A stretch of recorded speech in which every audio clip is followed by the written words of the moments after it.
All right. So welcome to our first Wellness Wednesday session. And we have with us Steve and Alicia, right? Who are here. So Alicia is a movement therapist and somatic alchemist and founder of the World Huddle. And Steve is an experienced volleyball coach, business owner, the author, and a transformational speaker. So we look forward to what you have to share tonight, and hopefully you help us all feel a little more prepared for parenting and calm in our approach. Sounds like that's my cue. That's Awesome. Yeah. Megan, we were just talking before, and, it's people are burnt out. It's just been a long haul. So one of the things that I want to do, I'm an Olympic coach, and I want to share some strategies and some tools, some real strategies and tools tonight to help people cope with the pressures. I'm used to coping with the pressures of high performance. And as a parent, this is a real high performance moment. It's no joke. So I'm just going to share my screen and the presentation that I have here. So you'll see my screen pop up, and then we'll get the presentation going. Awesome. Okay, here we go. So, like I said, my expertise is with the Olympics, and created this program called the Champions Map, and it's really about creating success with fulfillment. So a little bit about me. Like I said, I'm Olympic husband and father first and foremost, and it makes it appropriate because, as a father and as a husband, having COVID, being, everything changing, working from home, all the isolation and stuff, it's just really been a high pressure moment. And that's where I'm hoping this will really help some people. So I show what I've done here because I'm an expert at what I do. I've been to 5 Olympic Games, won a gold medal, a bronze medal with my team of the decade. I've owned businesses, helped start 3 nonprofit organizations, all that sort of stuff. But as much of an expert that I thought I was, it didn't really prepare me for being a dad. There's something about marriage. There's something about fatherhood where we don't have those traditional systems and the community to really support families and support, each other as partners and as parents. There's a lot of isolation, and the neighborhoods don't look the way they used to, and school definitely doesn't look the way it used to. And we're kind of flying by the seat of our pants. And I put this in here because no matter what sort of expert you are, chances are, if you're married or if you're a parent, hopefully both, maybe not, it's a struggle right now. So whatever you do at work doesn't necessarily, whatever kind of expert you are, doesn't make you an expert parent. So that's what I really want to look at, because we have this perception of, the perfect family, what the perfect family is supposed to look like. And these ideals have been, have been perpetuated for centuries about the roles in a family. Families don't look traditional anymore. You have 2 moms and 2 dads, or one person, and they're just not traditional families anymore. So there's this perfect view of the family, and then there's what my family really looks like, which doesn't look perfect. And it causes a struggle because we have these implicit biases about, from our epigenetics and from our nature and nurture and all of our life experiences. And they've helped to form these subconscious beliefs that we have. And then we've done all this work. We have these explicit biases and who we think we are and how we've developed ourselves as people. So no matter where you came from, we have this image of self. And the problem comes when our implicit biases and our explicit biases don't match. When how we're functioning in the moment just doesn't match who we think we are. And it causes this internal conflict. And the conflict is that, a lot of times the way people deal with this conflict is, for example, they blame other people. You made me this way. I feel this way because of you. And then it creates this whole nother world of conflicts. Sometimes it's an intern bias. We turn it inside and we start to have this negative self-talk and this negative self-image. And a lot of times this might come from, again, the way that we were raised. If it was a hard upbringing, there might have been some sort of abuse, or, very strict parents, or not a lot of security in the home, and or just, having issues growing up with our own selves. Our kids are growing up in a world today where it's really difficult. They're exposed to so much. They really are exposed to so much at a young age. There's no real way to shield them. Our son didn't get a phone until later on. He's 12 now. And he would come home daily from primary school talking about things that he had seen on the internet. So even if you don't give your kids the technology, they're still exposed to this stuff.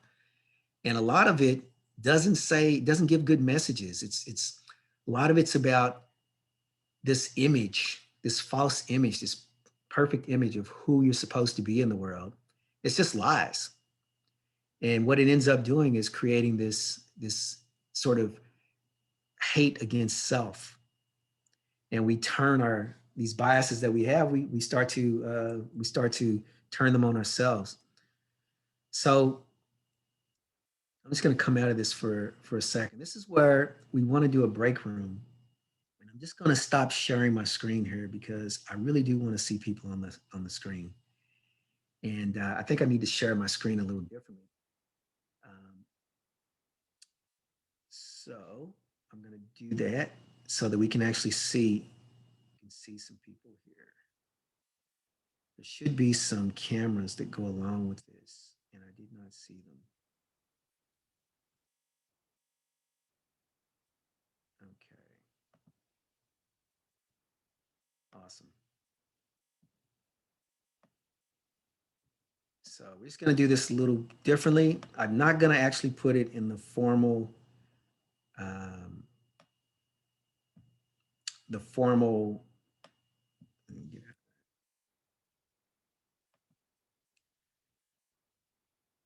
what's really funny about this is I am the biggest critic of people who don't know how to navigate Zoom when they're running a presentation. And here I am being clunky. That's what I'm looking for right there. Okay. I want to see some faces here. Cool. So this is where we have a breakout room, but I just want to have a conversation with everybody here. Just want to have a conversation. And the conversation is about us. Here we are and how much we struggle. And I'll start it off. I've got this image of myself that I am a loving, compassionate dad. That's the way I want to father. And so when it comes down to disciplining my son, I'm not always a loving, compassionate person. That's not who I am. I'm frustrated. The same thing over again. There's no love and compassion in it. And so the discipline doesn't come from where I like for it to come from. And I think most of the time it does come from, how are you going to grow? How can I support you now to learn and grow and become a self-sufficient human being who needs to learn boundaries and rules and how to manage yourself, self-management. But sometimes it doesn't come from there. Sometimes it comes from, I'm angry, I'm upset, I'm frustrated. And this is just punishment. And my ego's involved, and it's about me feeling better somehow on some subconscious level. It has nothing to do with his growth. And so I just want to just have a quick conversation about it. And because this is a normal thing. This is a human thing. We all have these implicit biases, these subconscious ways of being that we are not even aware of, but we see them in our behavior. We see them in the consequences of our actions. And there's a way that we've built ourselves into being, whether it's through therapy or self-development or education or experience or whatever. And that's the way we present ourselves to the world. And in our best moments, we're that way. But under pressure, under extreme pressure, we don't show up that way. And that's normal. So the first thing I want to do is just really demystify, and this will come up later in the presentation, but I want to demystify the journey of parenting. That's what I do with Olympic athletes. They come to me like, I want to be an Olympian. They have no idea what's ahead of them. So I tell them, I don't know what your future looks like, but I know the nature of it. And everyone here, we all know the nature of parenting, and it's hard. And we don't always show up the way that we want to show up. That's normal. It's absolutely normal. Where it gets destructive is when we can't face it, and then we start to project out onto other people, and that's when it starts to become destructive. But if we can recognize it and then choose a way of being, and that's not always easy, then we feel in control versus, in business, it's imposter syndrome. I'm not who I say I am. In parenting, it's the same thing. Am I the person behind closed doors that I pretend to be when I'm out in public? And I know the truth. And when I'm alone, I have to live with that. So that's what I want to talk about. So this is our breakout room. This is it right here. So I'd like just like for a couple people just to talk about maybe something that you notice in yourself where this is the way you are at your best, and this is who you want to be. And then you find yourself just acting some totally different way when you're under pressure, where you really don't recognize yourself, and it creates a conflict. So is there anybody who can speak about that? I'm happy to start. I'm always happy. Okay, awesome. Yeah, I mean, for sure. I find that like I have, values that I hold dear.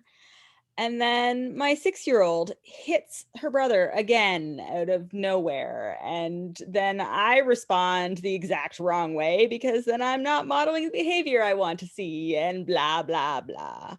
Yeah. And yeah, and then I find that this is going to sound bad, but I see the way that my husband, gets frustrated with them. And I'm like, I can, and because I'm, removed from it, I can see it.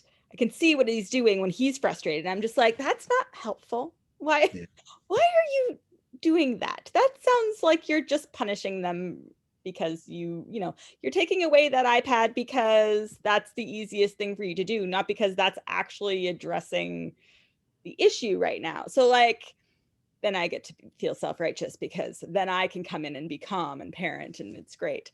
But terrible. Yeah. But yeah, I find that I'm with them alone a lot more often because he's working outside the home. So yeah, I have a lot more opportunity to get it wrong and say the wrong thing and use the wrong voice. And yeah, it's hard, especially when you're the one there all the time, doing it all the time. Yeah, it's hard. And how does it, so here's the thing, right? Like imposter syndrome, or I don't know if that's the correct term for parenting, where you feel like an imposter or whatever, but it's when you're not congruent, and you're not congruent, it's like letting yourself down. I know for me, it's like letting myself down. That's not who I want to be. But in the moment, I'm having a vagal response. There's no way. I'm not in control of myself in that moment. I'm not in control of myself in that moment. It is a pure response, and I'm watching it happen. So how is that for you when you're watching it happen and you catch yourself? And even if you catch yourself, you're like, I'm not stopping myself. I'm in this. I'm just going to indulge in this, right? I mean, I've always kind of thought that there's value in losing it, and being able to show your kids how you bring yourself back, because then it gives them permission to also lose it sometimes, and as long as they are capable of bringing themselves back. Like, I'm a big firm believer in apologizing to your kids when you screw up, and that, you know, that has paid off in them being willing to apologize when they screw up without, you know, being told to or without being asked to. And I think that, you know, if anything, that's a win. Yeah. So Valerie, I also agree with that. And I recognize that that is the right way to do things. Yet I have a big problem being the one to like back down first and like stop myself and be like admitting that I had made the mistake. And so then we get into like the clash between the strong-willed people. And then it's like, it's hard to undo it.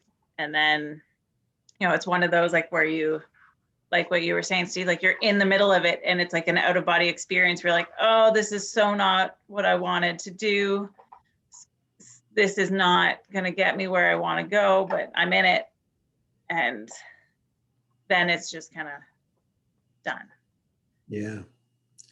Yeah. This is my wife, Alicia, is a she's quite skilled in this area, and she might talk about it, I don't know. But this whole the way it shows up with athletes, and I want to parallel it to athletes, because this is really holistic high performance is the area that I like to focus on. And it happens to the high Olympic athletes. It happens, you see it all the time. They will be performing all year long at their peak performance. And then when it counts, when they no longer feel safe, it's a safety issue, when they really feel under threat, when they go back into their lizard brain, they're either gonna freeze, or they're gonna flight, they're gonna run, or they're gonna fight. And they can't even, prefrontal cortex is not even online. They can't think. They literally cannot think. And we want to say, oh, you should be able to think. You're only getting 5% blood flow. You cannot think. This is a nervous system response. You're not thinking. And so you go offline, you do whatever you do to survive, make it through that moment. And then when you're no longer under pressure, you come back online. And now you got all the solutions and all the answers. But the problem is you're always under threat to have that same behavior as long as you feel unsafe in some way. So the idea, and what I do with Olympic athletes, is we expand their perception of safety, so that when they're under pressure, they're still experiencing, even their physiology may be experiencing, you know, whatever they would feel, the nerves, the fear, whatever. But mentally and emotionally, they're not processing it as life-threatening. Their safety is not under threat.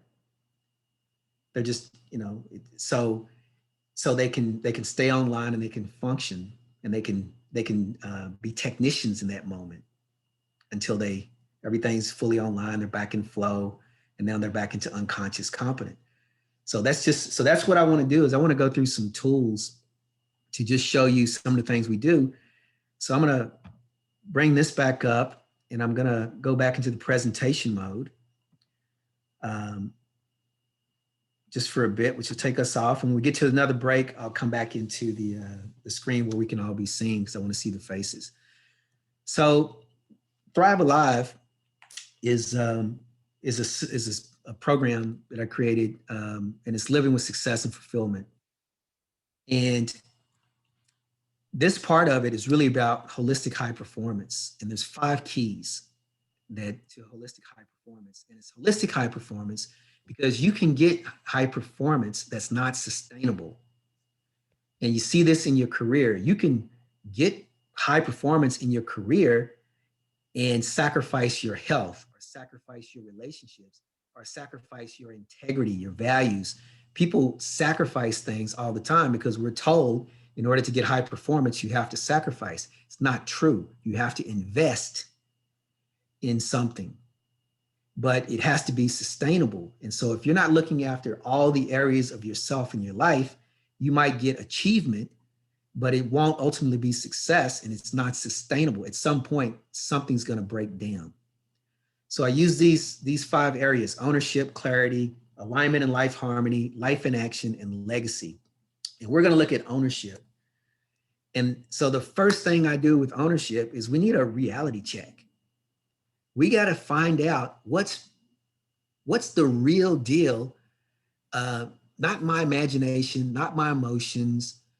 What's real about this thing? In this case, parenting. What's real about parenting? And I can tell you what's real for me is we don't have a community of grandparents and uncles and aunties.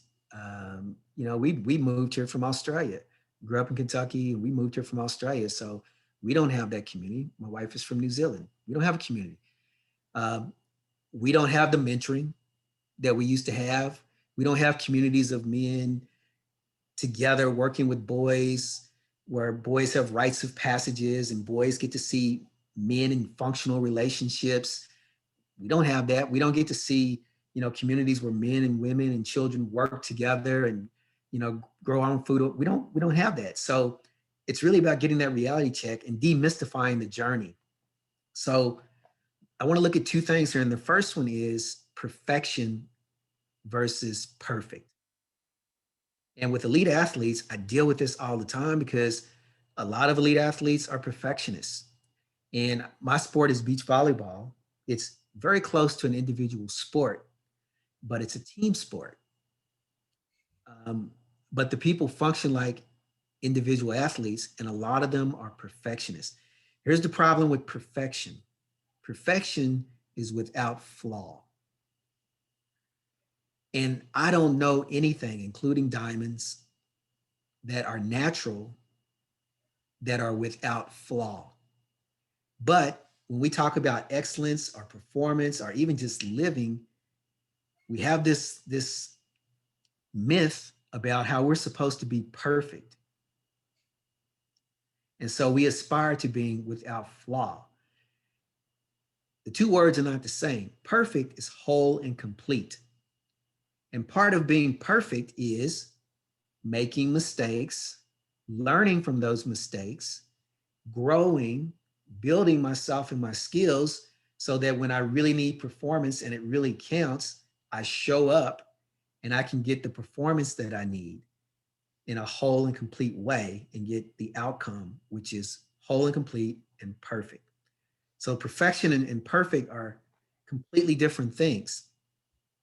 So I want to, before we go into the next exercise, I just want to come out of this again and just talk about that a little bit, because this idea of perfection, that we're supposed to be without flaw, this is where I find it undermines most people, because there are people who will get the task perfect and ruin everything along the way. Relationships, integrity, values, their health, everything gets destroyed for the result.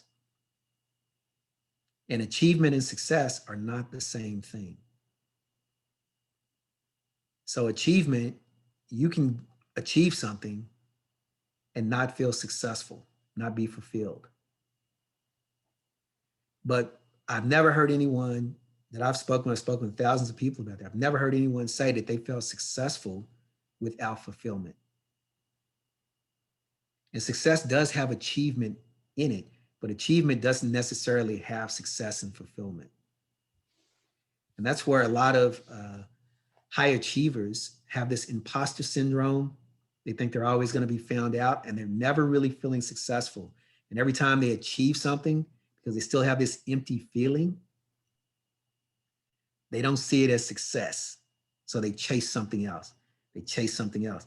This was me until we won our gold medal. And now it's an Olympic gold medal. The only thing you can do now is win another one. You can't win a platinum medal. And what I find is most people, because we learn how to pursue excellence, and we don't do a lot of education about sustainability and what happens when I'm achieving at a certain level. Now what? You think you arrive? No, new challenges show up. And that's the way I find parenting to be, because our kids just keep growing. If they would just stop and we could master that age, we might have a chance, maybe. But they just keep changing and growing. Our son's 12 and he just keeps growing and changing. And now the hormones are kicking in and everything. Who is this kid? He's a beautiful young man, but he's changing so rapidly. How can I keep up with him, let alone try to get ahead of it? So I just want to come back to it, and I want to ask you, like, perfection, being without flaw, versus perfect, whole and complete. How does it show up in your parenting? This pressure you put on yourself to be perfect, especially when you're comparing yourself to others. Tough question. Who wants to take this one? Licia, yeah. If no one else wants to go, then I have a perfect example. Awesome. So, hi everyone, I'm Alicia, actually the other half of Steve there, and we both parent our son together. And in my own exploration of being present, which is what I would like to speak to you about later, about present parenting, in my own experiment with that, I've noticed how my perfectionism tendencies with my work keep me from being present in my parenting. And so I had to take a look at what am I committed to, and what am I addicted to, and why am I addicted to what I'm addicted to. And so in unraveling that situation, I realized that I find it really hard to pull myself away from my desk. And when I don't pull myself away from my desk, I am not making parenting space. I'm not making space for where I'm available. I feel like I'm available because I'm in the office and I'm here and there's no doors. But it's a very different kind of availability than if we're in the same space and I'm not busy, if I'm not appearing busy. And so in my own unpacking of this perfection story, I realized that I can never leave my work. I can't leave my desk because that behavior is driven by the need to not fail. So if I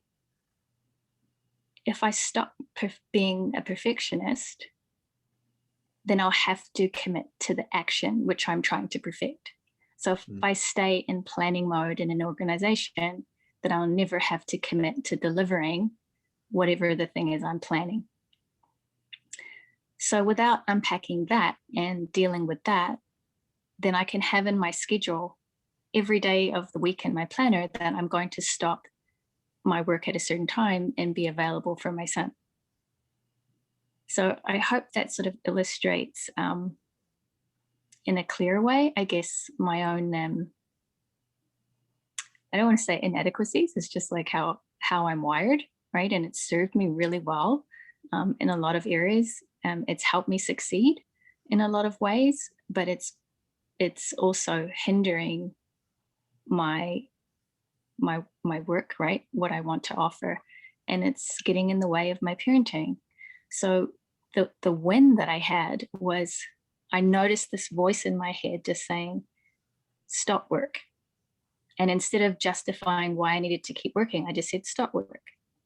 And I got up and I went to go and attend to my son.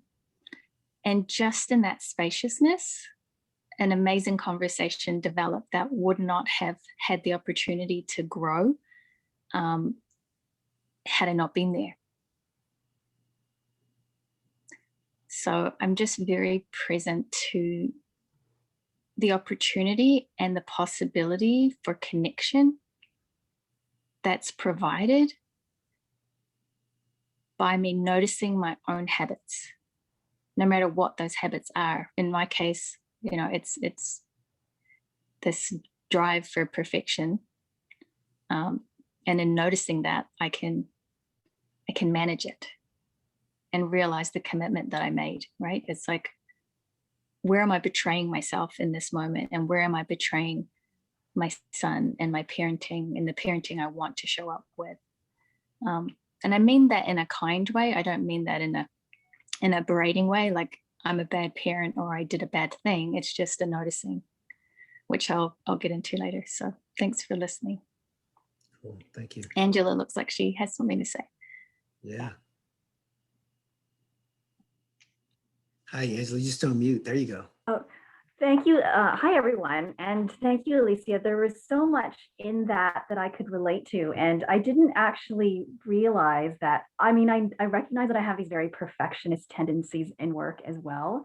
And I have this hyper diligence about delivering to deadlines or to clients and so forth. And you know, as I've been home for COVID and my kids have been home at various points in the year because of COVID, the bleeding into work of, you know, into other areas of life have, you know, has sort of made being present even harder. And what I've found is that, you know, the odd time, because I've never been able to make it consistent. I had this idea of, you know, between 3 and 6, it would be a no phone zone, that I would be with them, even if I was just making dinner or just being around them. But I didn't want them to see me on my phone, because I kind of think, what is the memory I'm creating for my kids? Oh, mommy was always on her phone because she had to check a work email. Like, do I really have to check a work email?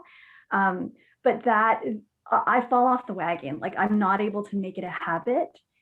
So I realize that I have to commit to what I want for myself in terms of parenting and what I want them to know about me. And so, yeah, I don't find that a really easy thing to do, because it requires recommitting all the time. Yeah, thank you, Angela. I can totally relate, and thank you for sharing that. And I think that's what we're really here to do this evening in terms of mindfulness and meditation, is that recommitment, right? If we're meditating on the breath, we're recommitting to the breath. If we have an intention, we're recommitting to that intention, knowing that we're living, breathing, dynamic beings, right? We're not robots. So, you know, as much as we like to think, okay, we can program ourselves, you know, and run the script, we're always having to adapt, you know, to our surroundings and what's going on. So thank you for sharing. Yeah, that's awesome. Thank you. Appreciate that from both of you. There's this myth about high performance. I keep bringing it back to sport and high performance, because I think parenting is high performance. Like, we are under so much pressure all the time, not just when we're with our children. We have a relationship to maintain. Whether you're in the house or out of the house with your partner, there's a relationship to maintain. My father passed away when I was 9. I still have a relationship with him, and that relationship still showed up in my relationship with my mother, you know, through me imagining and all this sort of stuff. So we're never clear of it. And so for me, you know, there's these myths about how we're supposed to be. And it's no different than an Olympic athlete or a champion athlete. I've been to 5 Olympic Games. I'm telling you, it's no different. It's no different. A champion is someone who overcomes challenges to achieve a result. We think a champion is someone who is the best, perfect, without flaw. Myth, myth, myth. Not true. I was actually surprised. There's a Netflix special on Usain Bolt. I was really surprised and inspired to find that he didn't really enjoy training. And that's a physical, being the fastest man on the planet, you have to train. But he really had to keep motivating himself to train, because he really didn't enjoy it. He wasn't really super motivated to do it just for the sake of doing it. He had to find higher purpose things to do. And that's how I know champions. You know, so this whole myth of you're supposed to be your best all the time, you're supposed to be perfect, it's a lie. The best in the world are not that way. Yeah, Fiona. I've noticed at my worst or most tense, whatever, I turn into the worst of my parents. And I had a mother, a father, a stepmother, and a stepfather. So it's like I have all this like different parenting, and it comes out at times, and I feel so awful because I know I hated it when I was a child. But it seems like, you know, when I feel I'm going to break, that's the tension rod that kind of puts itself forward. So yeah, learning to kind of stop that before I get to that point would be wonderful in all sorts of ways, I think. Yeah. So this is why I talked about the polyvagal theory before. I think Stephen Porges is a person who really helped develop this, and it was used with trauma victims, really, in psychology. That wasn't the purpose for it, but that's where it really get developed and where they found a lot of use. And we're just doing this all the time. And what ends up happening is whenever you feel that your safety is threatened, and it doesn't have to be a physical threat. If you feel like you're not going to belong, you're not going to be loved, if you really feel threatened, you're going to go into fight, flight, or freeze. You're not going to be able to make rational decisions. You're not going to be your best self. You're going to be in survival mode. And when you got a kid that's screaming or one that just keeps doing this, when you feel inadequate because you think you're an intelligent person, but you can't come up with an intelligent solution that works, I mean, it feels like helpless. It feels helpless. I'm a failure. How come I can't figure this out? What's going on here? It's your safety is under threat. You are not going to show up as your best self. You're not. So it's really how to increase that capacity for safety, for you to feel safe. And the way that I've been able to do it with professional athletes who go through the same thing, they make up the craziest stories. Not that crazy. You dedicate your life to something, you get on a plane, you go, you got one chance to do it, or you're a failure for the rest of your life. It's threatening to them. You know, I got to perform right now, or I never get another chance to come to the Olympics. And my parents dedicated, it's threatening. So they go through this same story of this is the moment. And if they don't feel safe, so it's safety, health, and thriving. They have to be in thriving. Health is just absence of illness and injury. You don't get anything excellent just being neutral, healthy. You want to be in thriving. You want to be your best self, enjoying this, being fulfilled, you know, being in joy, gratitude.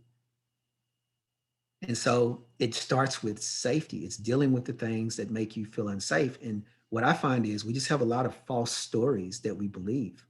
They are truths. And a lot of it is, whether it's through epigenetics or whether it's through how we were raised, our own, you know, parents, growing up situations, whatever.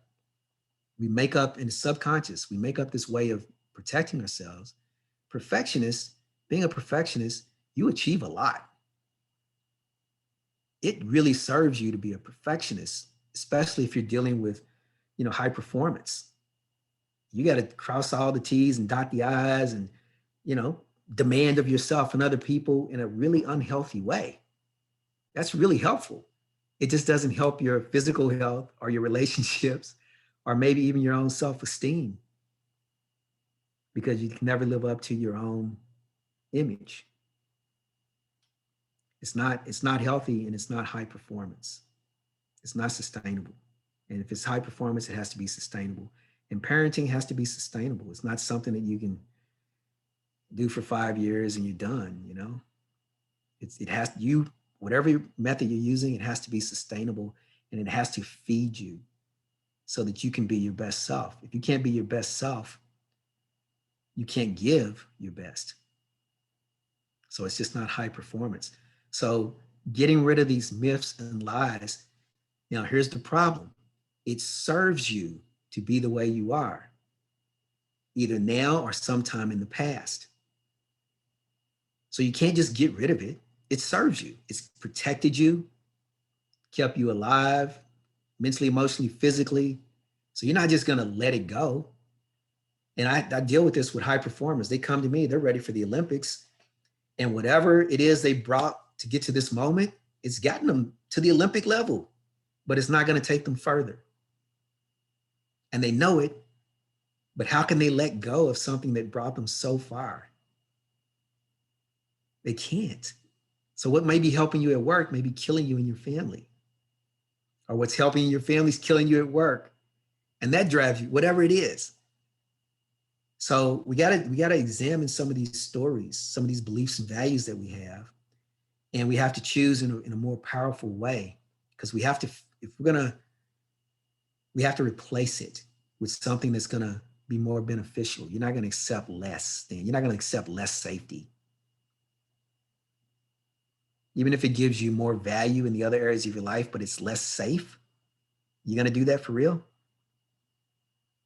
Probably not. So whatever it is, it has to fill that void and more. So it's not about making perfection, being a perfectionist something bad. It's really acknowledging it's a gift. It's gotten me to this point. It just doesn't serve me moving forward. And once you can make that acknowledgement, you can honor it, pull it out and use it as a tool when it serves you, but do it as a choice. Put it away when it doesn't serve you and have something else in your toolbox that serves you better.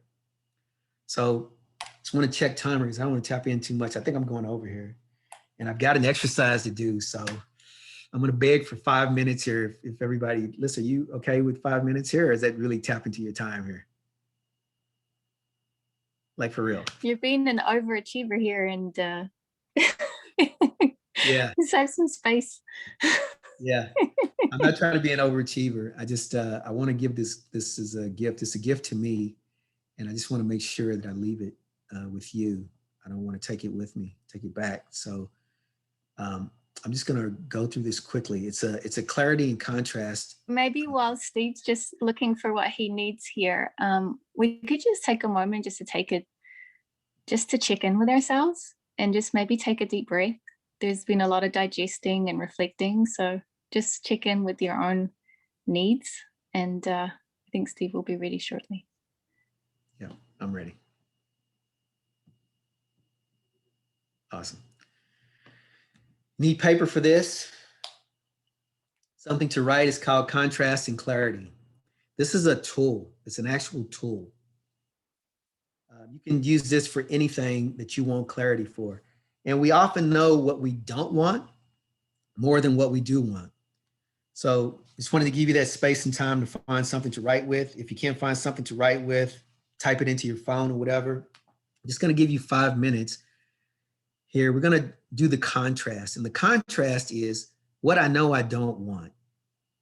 So just thinking about your parenting or your relationship with your children. What is it that you know you don't want in this relationship in your future? And you're just going to write it down.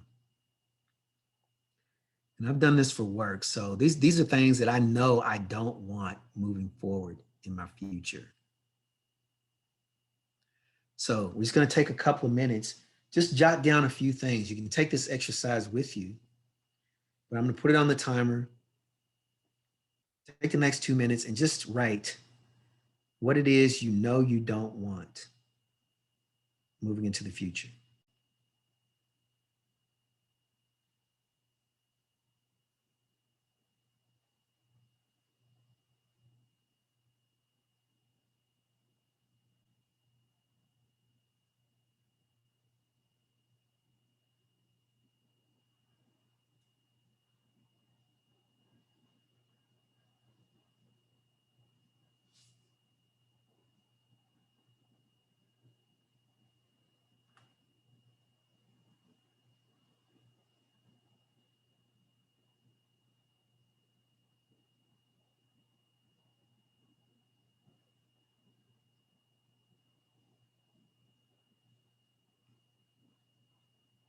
One minute left.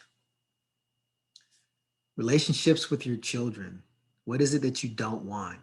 It may be you as a parent. It may be your partnership, your parenting partnership. What is it that you know you don't want? any more of in your future?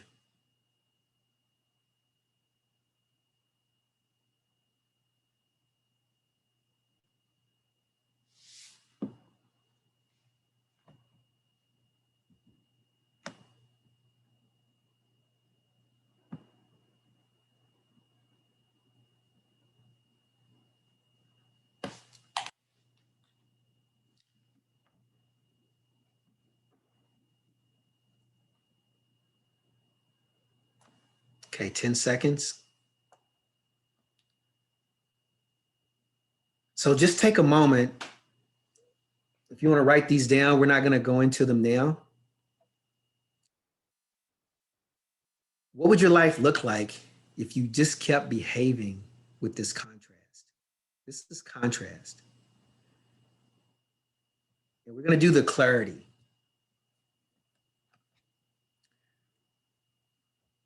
So on the other side, I just want to close up because I don't want to take too much time from my wife here. On the other side of the diagram, you write clarity. And the question is, then what do I want? And you're going to ask yourself these questions and read it out loud because it does something when you hear yourself say it.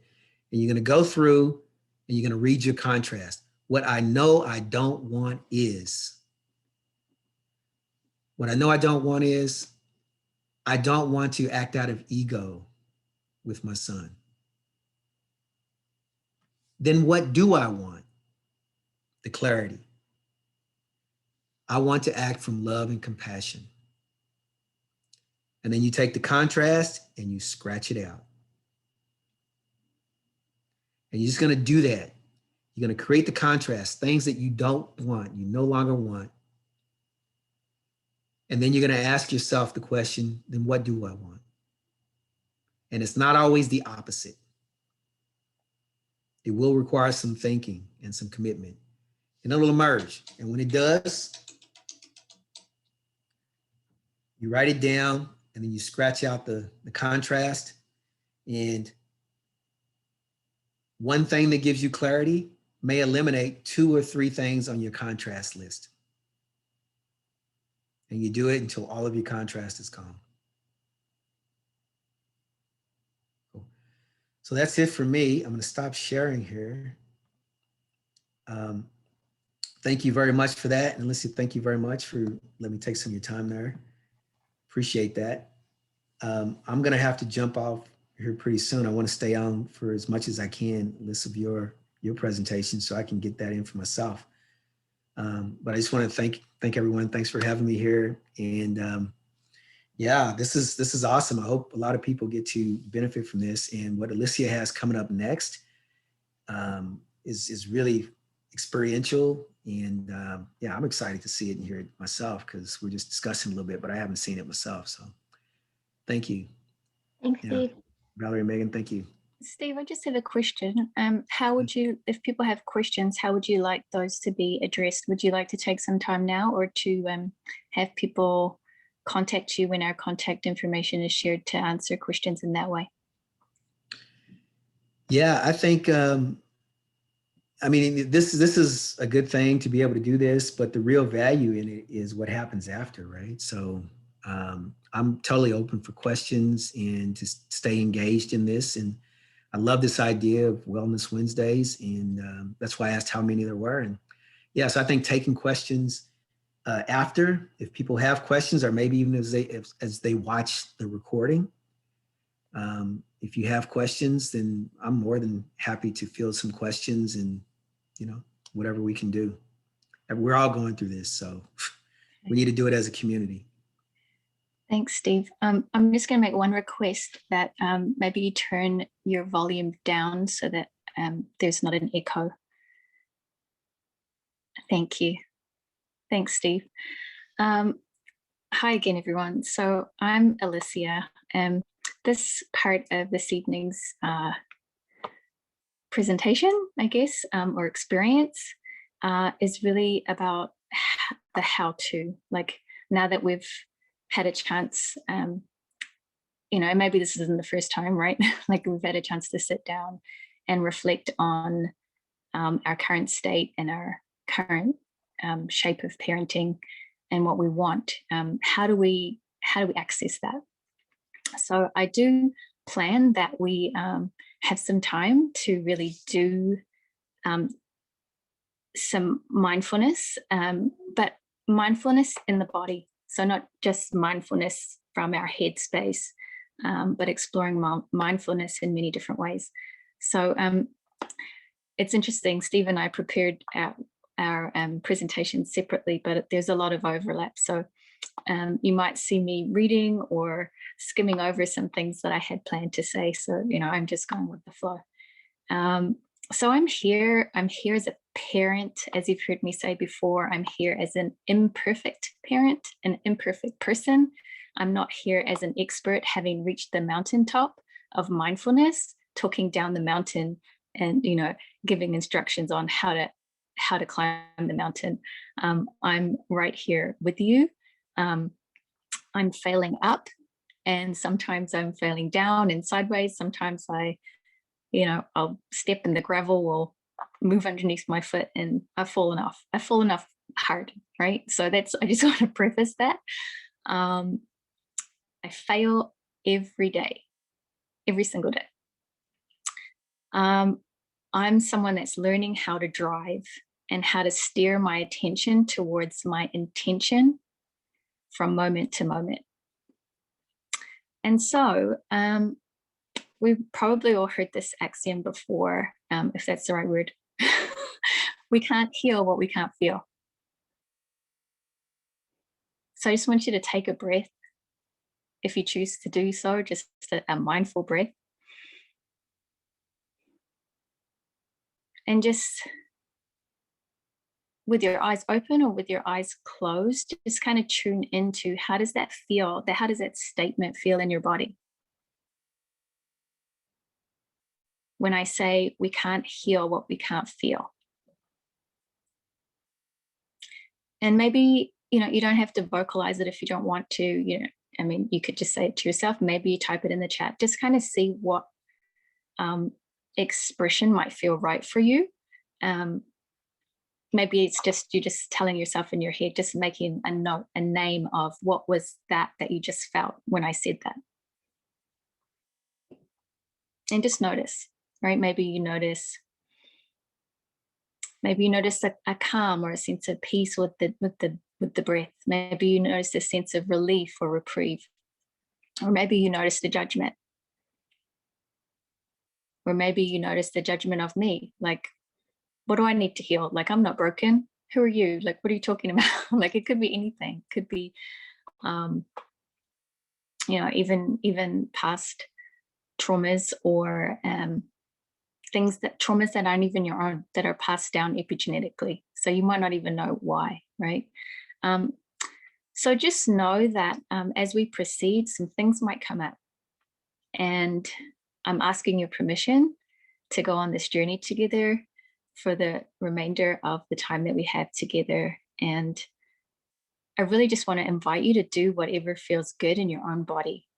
Like, I don't want you to feel like you're beholden to this presentation, or, like you have to listen or you have to sit up and pay attention. I mean, I'd like to think what I've got here is useful, but this is not about betraying your body. It's not about betraying your bodily functions. Like, if you got to get up and pee, if you got to drink, if you got to move, if you got to scratch, right? And this is something that we want to be able to share with our children, and they're going to do that. So we have to, maybe shift our perception that those things are okay for us to do, right? So this is not about discipline in the sense of having to be rigid. This is a discipline that helps us be consistent and compassionate and show up in the ways that we want to show up in our lives for ourselves and for our children. So I've invited you to check in, with whatever you might be feeling, to name it without judging, without scrutinizing, without amplifying it or diminishing or ridiculing whatever shows up. Just observing and noticing what's present in your body in this moment. And this is mindfulness. So if you didn't know what it was before, and many of you may even be experienced practitioners of mindfulness, and I guess that we're all going to be in different places and experiences with this practice. So meditation is just one practice where we can cultivate the capacity for mindful awareness in our daily lives. Just by noticing our bodies and our being in our everyday life. This is also a practice of mindfulness. And I just have a little reading here from the person that taught me how to teach meditation. His name is Michael Stone, and he's no longer here, but he had some wonderful words to share and wonderful experiences that I have experienced. So I'll just share these words. And I'm paraphrasing. Meditation is a way of building the capacity for stillness, intimacy, and coming into contact with our basic goodness. Breath by breath, we notice our way to courage and connection rather than to escape. To find liberation instead of reinforcing habits. To build generosity instead of resentment. It helps us turn towards our experiences, towards our suffering and reactivity in a friendly way.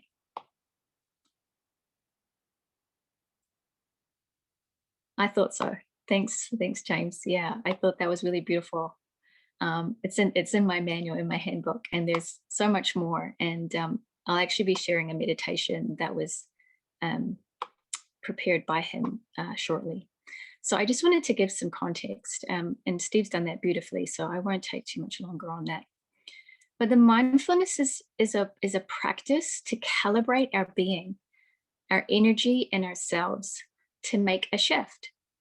So it helps us calculate the degrees, the distance, and the depth of resource energy that it will take to shift from where we are to where we want to be with our parenting intentions. And not by willpower, not by acting, not by pretending that everything's okay, not by faking or overcompensating, but from a place of attuning, aligning, and embodying. That is like we are being the thing, the same energy that we want to bring to our children, or the thing that we want them to be able to cultivate for themselves. And so this mindfulness is not just a tool. You're going to get a handbook with a whole bunch of resources, with a whole bunch of links and techniques. And I really want to emphasize that mindfulness is not just a tool. Mindfulness makes us into the instrument that can attend to another soul without squashing it.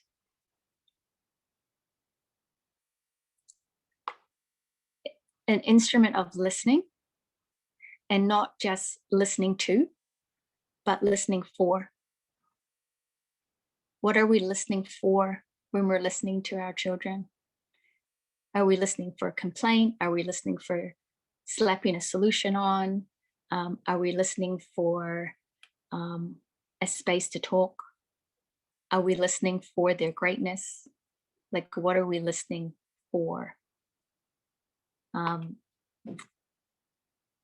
so, sometimes our children reflect us. So, it's a great opportunity to see ourselves in them and how we might be showing up too. So we have our own barometer, our own internal barometer, and then sometimes we have this external barometer, by looking at how they're showing up, what capacity they have. And we can't give what we don't have. So we need our tanks to be full to do soul work. We need our tanks to be full to do whole work, to be grounded, stable anchors to hold our children's vulnerabilities and their heavy things, to share in their joy, to make meaningful shared experiences that are maximized because they were shared. So as I was talking about earlier, you know, if I'm not available and my son's having a joyful experience, he's having joy, but just imagine how much more joy that could be if he's had someone to share it with. Like, can you be present to when you have some good news and you have no one to share it with? Like how that feels when you're so excited about something and there's no one around or people are busy, right? So it's not just about, you know, being present to how we can condemn ourselves for what we're not doing, right? It's also like, look at all the possibilities and the experiences and the spaciousness that we can create. And we can create that by putting down our own heavy things. So just following up from maybe that chart that you just did with Steve, looking at the contrast and clarity, what you didn't want to show up, and what you know maybe does show up but you don't want it, and how you did want to show up, like what you wanted your parenting to look like. So what do we need in order to put down our heavy things?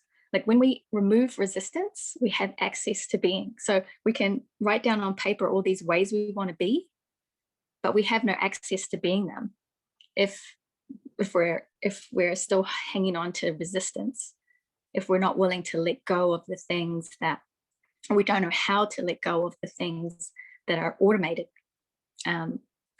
habits or responses.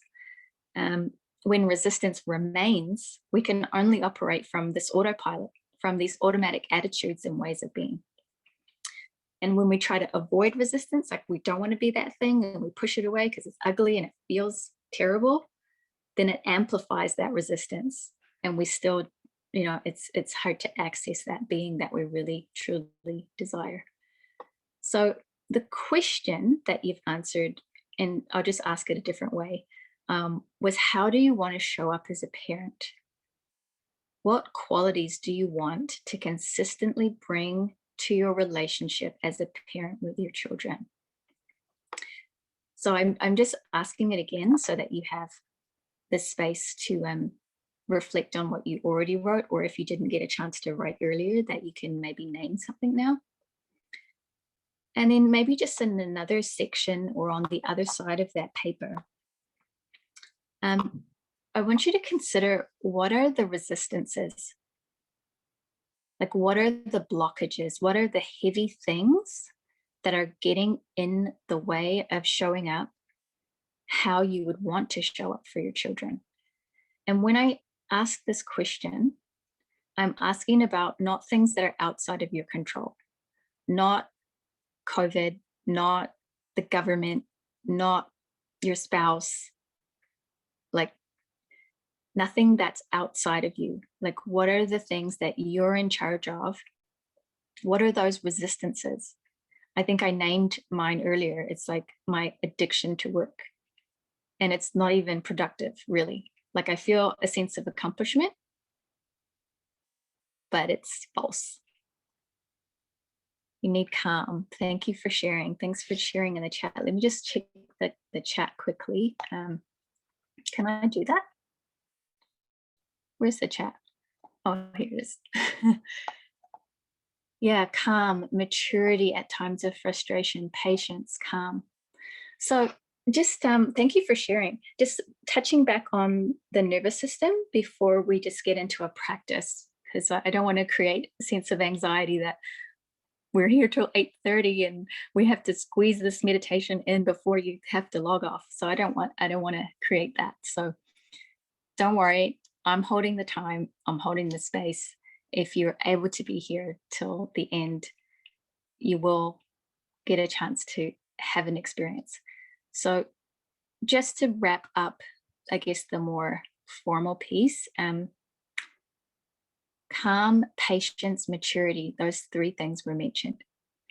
And when we look at the nervous system, when we're threatened, right? If there's a life threat or that doesn't mean that there's necessarily someone like another physical person there that can physically harm you. Life threat might mean a loss of income, or no income, or food insecurity, those sorts of things. So living with a life threat that's looming can create a sense of a need to protect or overprotect. So the protection's a healthy response. Restoration is a healthy response. That might mean I need to sleep, I need to rest, right? But it also can mean exhaustion or avoidance. So it might mean we don't take responsibility where we might otherwise, if we're coming from a safe place in our bodies, we might be able to be more responsive, right? Or we might feel stuck or more judgmental. We might withdraw. We don't want to call our friends. We don't want to call our support systems. There's too much shame to call somebody else. So that's one aspect of how things can show up based on our nervous system responses. The other is danger, like that something is dangerous right now, which, you know, our sympathetic nervous system helps us to meet the demands of the day, just to do our work. So that's when it's functioning, you know, optimally, normally, you know, and where competition is appropriate, then it helps us to do that. But where it's not appropriate is when we start competing with our spouse or competing with people that we shouldn't really be competing with, maybe competing with our kids in an unhealthy way, you know, or we're compulsive. Like I was saying, I was compulsive, wanting to, you know, I was obsessing over my work. Sometimes it can help with being efficient, but it also can create feelings of agitation, panic, rage, anxiety, and we're very reactive in that space. So what we're really trying to achieve today with, and at any time in being mindful, is this ventral vagal system. So the ventral vagal system is our brakes. It puts the brakes on that other stuff. So whilst, you know, we can say, oh, I just need to be more mature, I just need to be calm, right? Take a breath. Yeah. If we're on autopilot, we can't override that thinking. It's really hard to override. So let's think of mindfulness as just a moment to reset. We're just resetting, recalibrating, reorienting towards, what do we want? What do I need? What do I need to feel whole? What do I need to be in touch with my soul? And then how can I respond from that place to what's needed? And so that system helps us to be curious. That system helps us to be calm, to be compassionate, to be outward, social, to approach and attend. So let's take a breath.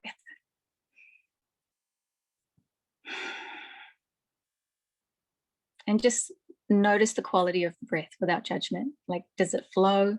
Is it stuck? How's your heart rate? I'm holding the time. I know some of you might have kids to put to bed, kids that have been patient. You might not have eaten yet, all kinds of things. So let's just make this meaningful. So you can be comfortable, maybe sitting up, maybe sitting back, maybe even lying down. Doesn't really matter. Maybe you have your eyes open, maybe you have your eyes closed.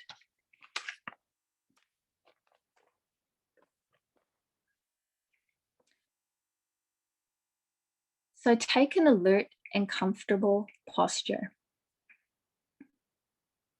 And if you're feeling self-conscious in any way that's going to interrupt your experience, then do feel free to be on camera or not on camera. It really doesn't matter. Just make sure that if you're turning your camera off, it's not so that you can just avoid doing this and be busy. If you don't have to be busy, okay? And so taking a comfortable posture, gently close your eyes if you wish. And then before doing anything else, take a few moments to notice how you are. and how you're feeling. What's your emotional state? What's your mood? There's always an emotional state or mood present, even if you don't recognize it. So, how are you? And how are you about how you are? How are you relating to that? What are your judgments, your thoughts, your ideas, or reactions, if any?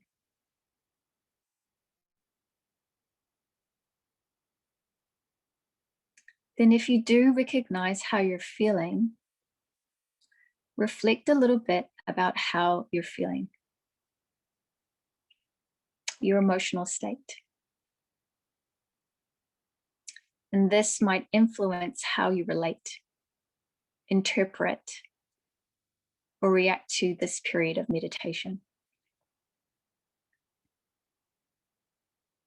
If you're sitting here and you're kind of grumpy, then you're likely to interpret things in an adverse ways as we go through here. If you're discouraged, then you're likely to carry a little burden of being discouraged or feeling a little hopeless as you go about this. Is there some way in which your mood or emotional state could have an effect on this experience as we go forward?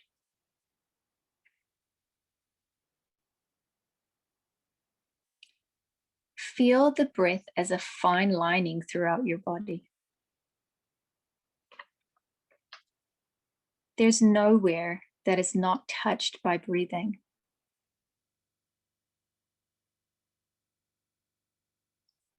Let there be a space in the heart, a continuum of breathing, a mind that doesn't need to fix anything. So then, take a few long, slow, deep breaths as a way of beginning here.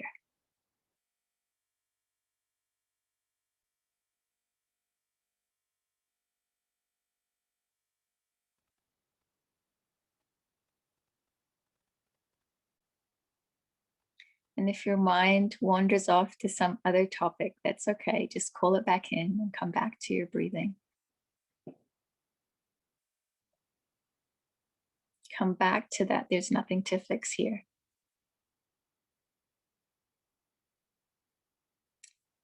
And as you breathe in deeply here, expand your rib cage, front, back, sides, shoulders. Feel the stretch like a massage. And if you have people in your space or distractions, that's okay. There's no need to perfect this. It's just being with what is. Then a slow, long exhale where you relax and let go.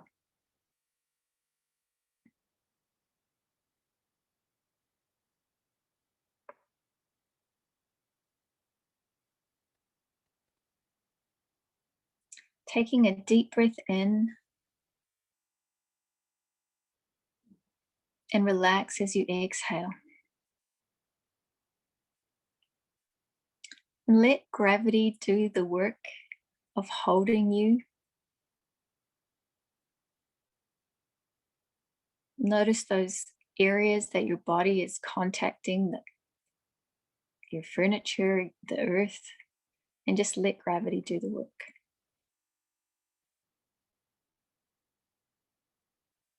And then let your breath return to normal and scan through your body to see if there's any obvious places where you can soften the muscles.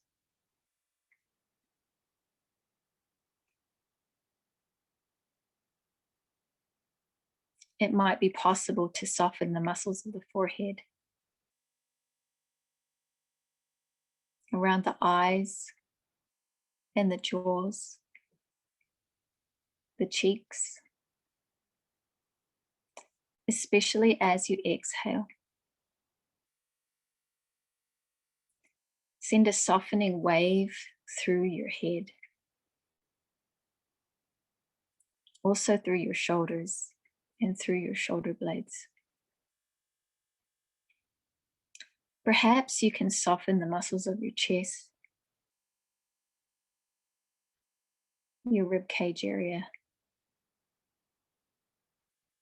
letting go of any holding, letting go of any pressure.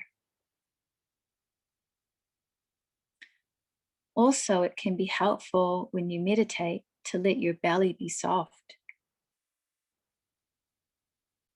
If you're seated, letting it hang forward. If you're laying down, just letting gravity do the work of holding you. Perhaps you can feel the weight of your belly.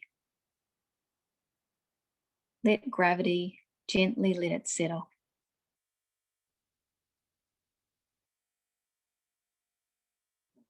Then within your body, as part of your bodily experience, become aware of how your body is experiencing breathing.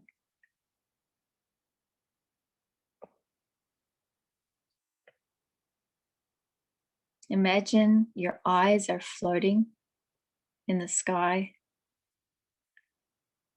Let all the tiny muscles behind your eyes be at ease.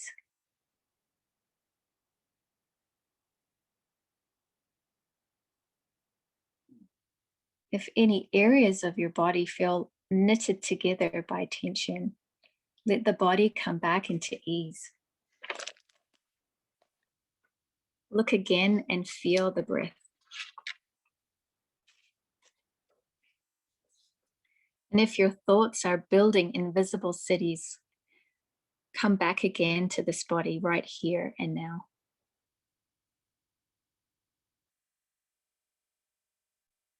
Then see if you can compose yourself, your attention, your presence around the experience of breathing, around the place in your body where you feel the breathing as most pronounced.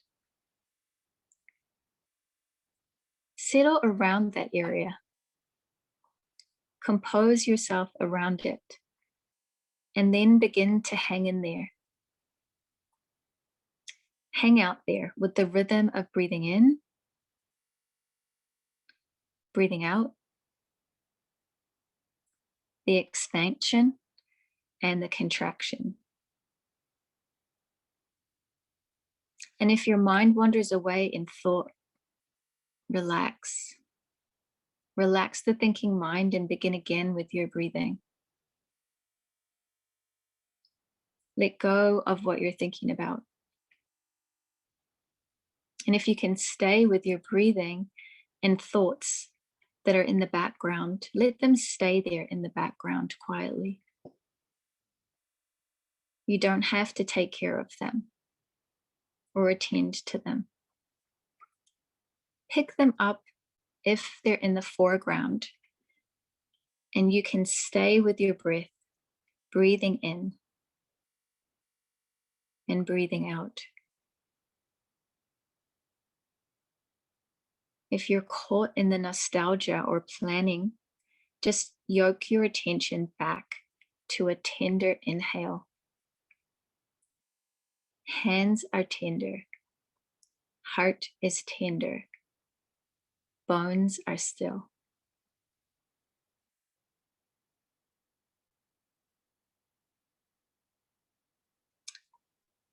Notice when you shift from a simple awareness of what's happening to getting involved in commentary or getting involved in reactions. And if you can tease that apart, then return to the simplicity of your breathing.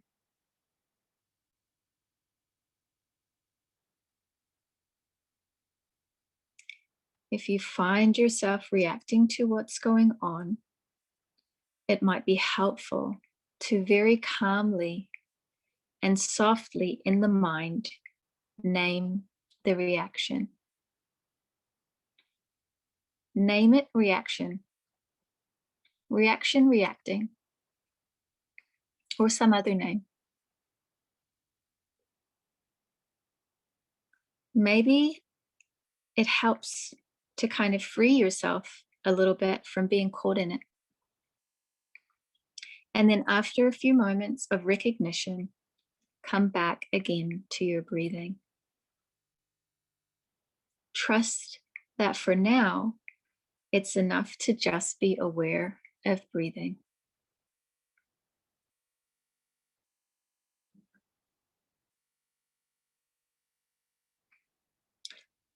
So now let go of the focus on your breathing. And instead, again, notice what is the emotional state you have, the mood, the mental state, or if there's a kind of reactive state that's present. Very simply, just see if you can recognize that reactive state and offer a kind of very simple awareness, like you're going to just hang in there with awareness, feeling what's happening, what you're feeling.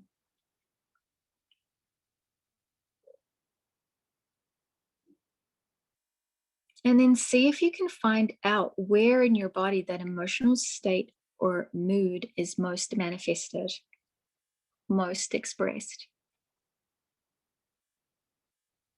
What sensations or feelings in your body let you know that you're having this emotional state?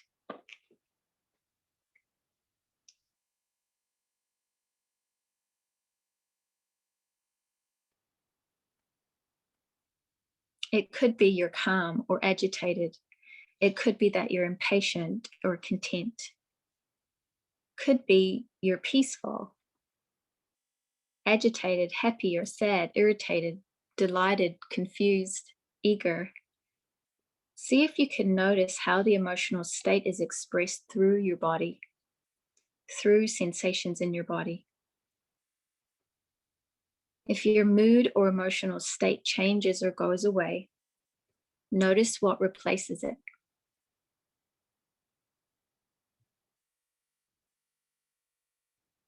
And as you do this, you can also very quietly label it or name it, letting the naming of it help you be simple with it, independent of it, but still feeling it. So then for this last minute of the sitting, come back again to your breathing and hang out with your breathing. Befriend your breath. Befriend yourself. Befriend your thoughts.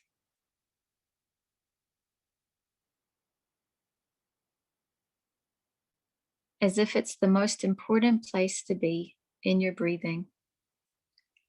Everything else can recede into the background.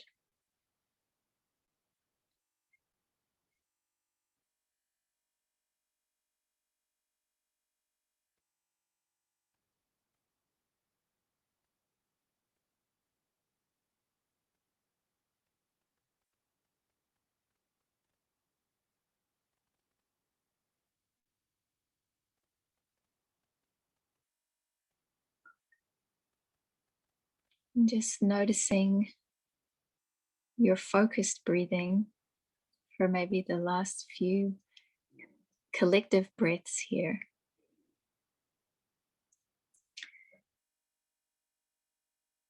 Maybe we can take a little time just to represent ourselves to each other, and if there's space, maybe to do some reflection, maybe that reflection happens later. I just want to leave you with this final statement, whether you have to go or whether you have time to stay and respond. So even though we may get confused and do unskillful things, we have a practice to come back to. We have a practice that teaches us. And so here they are in our lives right here. Everything you need is right here. Whatever your circumstances, they are sufficient, no matter how you feel about them, because you already carry eternity inside of you. You have a teacher in you. You have a practice. So love this freedom, which is already inside of you. You have a teacher in you. You have a practice. Love whatever form it comes in whatever ways. Listen, pay attention. Hear what it has to say to you. Become aware of all the small ways it is acting in your life all the time. Sometimes our practice will ask us to love those things that seem impossible to love. Thank you.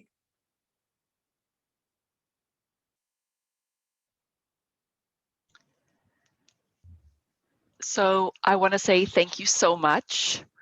I'm sorry I wasn't able to join you for the beginning, but I'll catch you guys on the videos. But yeah, just the end was exactly what I needed for today. So thank you so much to both of you, Steve and Alicia, thank you for coming and sharing your words with us. Well, thanks everyone for Yeah. making the time. Like, it's so precious to take the time out to connect with yourself, to listen to us talk, really, you know, but to give yourself that gift. Hopefully it was a gift. For me, it's a gift, and I know and I appreciate the people who could be here live. And I heard from many people who said, you know, I can't come in the evening because the evenings, as I have talked about, like, it's never a good time. Evenings are good for some people, but bad for others. So I hope that we can share this with other people who can maybe enjoy it during the day when they can have a little bit of a break exactly when they need it. So thank you both. Yeah. Do Yeah, I have appreciate it. time just to share the 3 reflection questions that people could write down? Take it away just while they're present to it right now, or type in the chat if they want. Yeah. So the question is, what did you notice about your breathing? That's the first question. What did you notice about your breathing? And did you notice your attention wander with your breath? Did you notice your attention wander with your breath? Which is also intention, right? And the last one, were you able to come back from wherever you went, back to your breathing, or to were you present to that emotion? So this was a meditation primarily on emotion, using the breath as a thread. So I always think if I just get even one breath, just one breath without distraction is a success. That's what I try and remind myself. But yeah, it's, you know, I kept reliving all the errors I made today and how many times I lost my temper and stuff like that. But just to be able to, you know, somebody, I don't remember which meditation teacher or whomever, said that it's the coming back that is a success. So the more chances your mind wanders, the more chances you have for success. So yeah, that's fantastic. That's so true. And all of this is, it doesn't mean anything without friendship, right? So it's like we can be on that mountaintop and we can master being present. But the whole point is, you know, from a science perspective, is to regulate our nervous system so we can attend, right? From a social perspective, it's so that we can connect with other people as resources, as well as how we can resource ourselves too, right? So I definitely, in my personal experience with 2020 and isolation, you know, it's actually been really hard to reach out to other people. So the fact that people showed up and, you know, wanted to connect means that you're in a good space, right? And then other people doesn't mean you're not in a good space. You just got things to do, right? But it's also a, you know, it can be a sign of, hey, I just don't want to connect with people, and so maybe this will be helpful. indeed. So thank you to everybody. Thank you. Thank you, Thanks, Karen, everyone. and putting it together for us. It was lovely. A pleasure. A pleasure. Sleep Thank you. well. Sleep well, everyone. We will indeed. All right. Thank you so much. And I'm assuming, Megan, you're the one who has to turn this off, but thank you so much to Steve. Pass it along to Steve and to Alicia, and thank you. Thanks all. Bye. Bye. Thanks, everyone. Good night. Bye. Good night.